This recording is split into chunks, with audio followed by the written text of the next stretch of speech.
जनतेच्या न्याय हक्कासाठी प्रजासत्ताक न्यूज सदैव आपल्यासोबत। संगमनेर नगर परिषदेच्या संगमनेर खुर्द येथे असलेल्या कचरा डेपोला अचानक आग लागल्याची घटना घडली। आग लागल्यानंतर मोठ्या प्रमाणात धुराचे लोट परिसरात पसरल्याने नागरिकांमध्ये घबराट निर्माण झाली। या धुरामुळे परिसरातील नागरिकांना श्वसनाचा त्रास होऊ लागला। दरम्यान या कचरा डेपोला वारंवार आग लागत असल्याने नागरिकांनी तीव्र नाराजी व्यक्त केली आहे।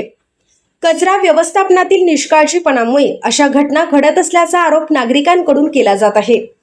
आग विझवण्यासाठी अग्निशमन विभाग व नगर परिषद प्रशासनाने प्रयत्न सुरू केले, मात्र वारंवार होणाऱ्या अशा घटनांमुळे परिसरातील नागरिकांच्या आरोग्याचा प्रश्न गंभीर बनला आहे। आपल्या परिसरातील ताज्या घडामोडी पाहण्यासाठी आजच प्रजासत्ताक न्यूज 24 ला सबस्क्राइब करा आणि रहा अपडेट। तसेच लाईक अँड शेअर करायला विसरू नका। प्रजासत्ताक न्यूज सदैव आपल्या सोबत।